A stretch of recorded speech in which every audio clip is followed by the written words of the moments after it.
It's Brunel Week. I need to bring my friend out. A perfect opportunity for Irene Harrison's Year 5 and 6 class from Stoke Bishop Primary in Bristol to undertake some design and technology. They'll be visiting Brunel's famous suspension bridge. Imagine the shape of the bridge. Here we have the chains coming up over the towers. They'll be using some software available via the Teachers TV website. They're going to die on this bridge. And they'll be given a taste of practical bridge design when they are challenged to build a bridge out of food.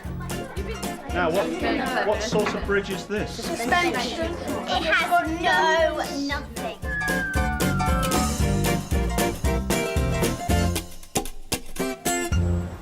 Welcome to the Clifton Suspension Bridge. My name is Mike Rowland. Irene Harrison tackles at least one design and technology topic every term, and with Brunel's suspension bridge on their doorstep, a school trip is a must. So, you all know about the bridge, do you? The children already know quite a lot about Brunel because of his link with Bristol. So they have a lot of background knowledge, and I think it leads quite naturally into the engineering aspect of his work. What does the word suspension mean? The design, they suspended.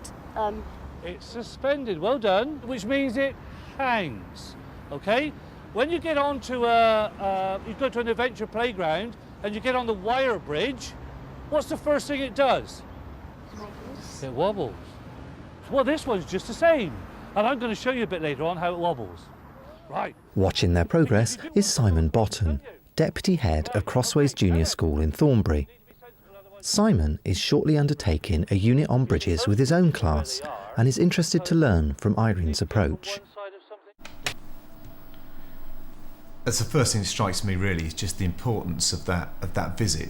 We often do kind of history visits, geography visits, science visits, but to actually do a DT visit and looking at it, you think, well, actually, yeah, that's such a valuable use of that resource and that place. And actually having somebody there to explain it to you, having a guide. Can you imagine the shape of the bridge? Here we have the chains coming up over the towers, dropping down. Here we have the chains up over the towers, dropping down, and then up over the other side. Now if we put weight down, it's much harder for their shoulders to come forward because they're braced by the chains. And that's really what the suspension bridge is. The other thing that struck me, I was thinking, well, what do I actually remember from when I was at school? And I probably remember the people who came to talk to me and the trips I went on. I can't probably tell you a single DT lesson I was in, apart from the ones where actually we'd done some really exciting stuff first outside of school, which really got me thinking about it. Can you work it out, all right? Line up something in the distance, line up something with the barrier, and then you'll see the bridge tilt. You'll see it move ever so gently.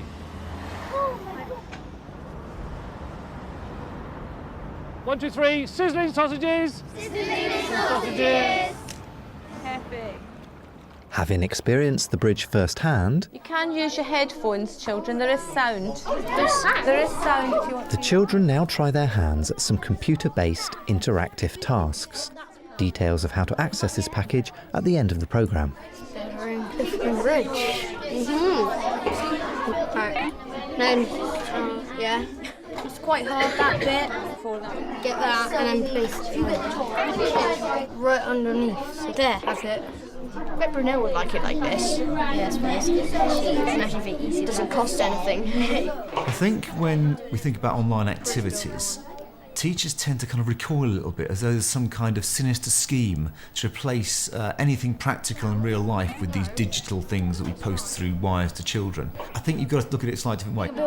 Build the real suspension bridge. Yeah. On a computer.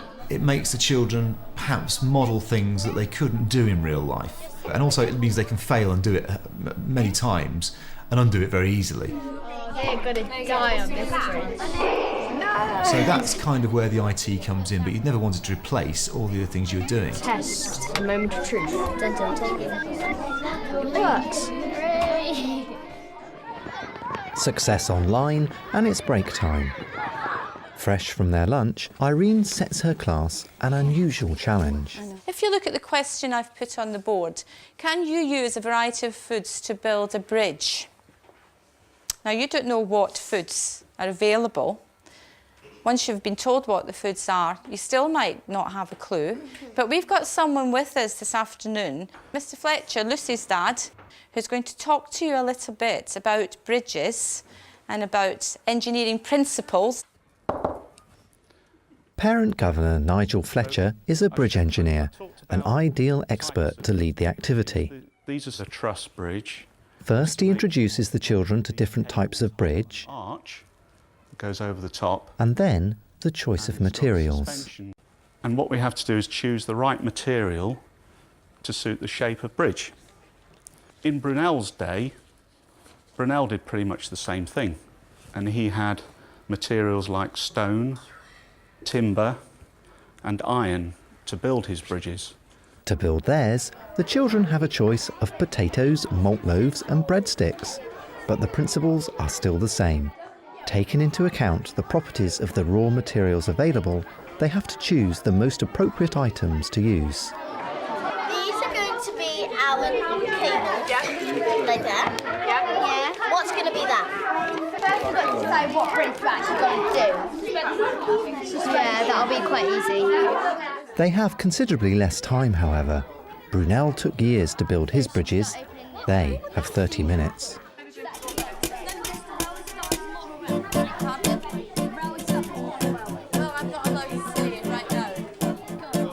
Depending on their shape, it would depend on what it could be. So say this is like flat, it looks like a road, so we can use that as a road going across.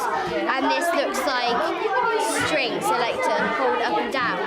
So it depends what it is to use what. I think using the food is just absolutely brilliant. When I was first told about it, I thought, is that going to be a bit gimmicky? Is it going to be, is there actually real learning going on there? But the way it's described, they know the tactile qualities of the materials they're dealing with. They've eaten them and they're familiar with them. So what does that feel like? But actually, to start thinking about how strong they are, will they bear a load? It really gets them thinking about how is the forces on this bridge going to stop it falling down, and I think that's just so clever. It's something I'd be really tempted to try, actually. What sort of bridge are we making here then? Wow. So how are you going to hold it up? We're using these chains.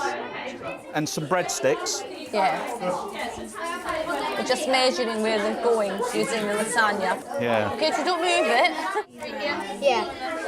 Kobe, remember you got to put another. Is that a good thing or a bad thing that it stretches? Remember what we saw when we were on the suspension bridge as the cars went along, what happened to the bridge? It wobbled it up and down a little bit. That was so stiff that it couldn't go up and down. That might be dangerous, yeah? When else do we need these? I think it's very interesting how the teacher takes on the role of the facilitator rather than director in this activity. Colby said we need them going down there, yeah. Where else? And that, it says to me just how important really carefully thought out questioning is in the success of this activity. And I think that's something we all have to remember when we're planning these sorts of things. What I enjoy about DT is the wealth of ideas that the children come up with. So what have you got to do to that to make it tight? How are we going to tie these round? Well, I want you to tell me how you're going to tie them round. They always astound me with their ingenuity and how quickly they can come to get through the design process. We've got a beam bridge And a suspension. and a suspension bridge, right? But what is it with suspending when we have a suspension bridge? This is suspending it. Yeah, what is it that's suspended? What is it that's hanging? Yeah. And is it hanging? The children are much more open when you're working with them in a group situation. For me, that's really interesting because I get to find out then really what they're thinking about the activity and can tell at first hand whether they're enjoying it or not. What are you eating? I feel that they can then accept me as part of the team, whereas if I'm at the front and they're at their desks listening, the relationship isn't as strong. Okay, you've in 5 minutes. Nigel's going to be coming around and we're going to test each of the bridges. Okay, so you've got 5 minutes. Go.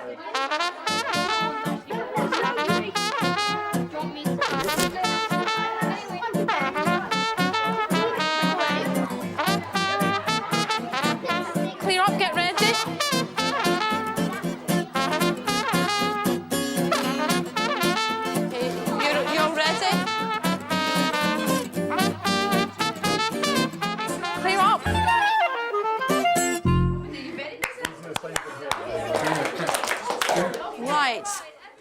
has come.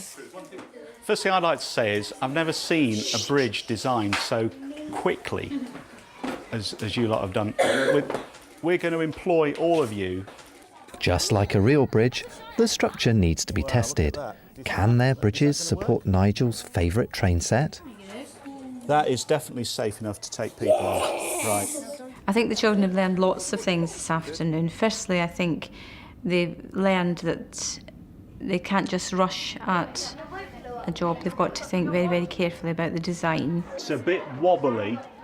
And experiment before they venture into the final structure. Yep, that works. I think they've learned to work really well together and to use each other's strengths. This looks a very good suspension bridge. And as well as that, the children have learned so much from the professionals that they worked That with. is fantastic. What sort of bridge is this? Suspension. It has nothing. It's a cable-stayed bridge. Look, because these are cables. They're not. It hasn't got any hangers, has it? They're just cables. I'm absolutely astounded at the success rate of these bridges. When I was looking at it halfway through the afternoon, I thought, oh crikey, we're not going to have one that can hold Nigel's train set. But I was wrong. I was proved wrong 5 times. Before we go out for a break, I want you to just think for a minute about how you worked in your groups. Did you recognise that someone in your group was really good at a particular thing and asked them to do it? I overheard someone say, Joe's really good at pleating the green strings. And I know that he got to do that job in this group, he was an expert at it. Did you do that in your group? Did you share the work out like that? What has changed about you during the course of this afternoon? What have you got better at? A very good way of doing a plenary there. I like the fact that she was not just referring to the DT skills they've done, but the kind of generic learning skills. Getting the children to think, okay, if your group was successful, what was it you did to make your group successful? I think what I've seen really is just a very different way of doing it. You imagine that for your DT project, you have to do some big elaborate bridge or structure made out of something wooden, and you've got to do lots of sawing and drilling and all very grand things like that. And actually looking at that, I'd say 90% of the DT skills you're trying to teach were done in that very simple way with very simple materials. I think the learning they've done in that very specific way, looking at those materials, has been really, really valuable. I'd certainly have a go at that and try and pass it off in my own classroom. What's the name of it? If you've built up an appetite for building bridges, why not visit the Teachers TV website? Excellent. You'll find an accompanying programme to show in class of Brunel himself showing off his famous works, and there's a link to Brunel's Britain, a specially made interactive resource available free to Teachers TV viewers.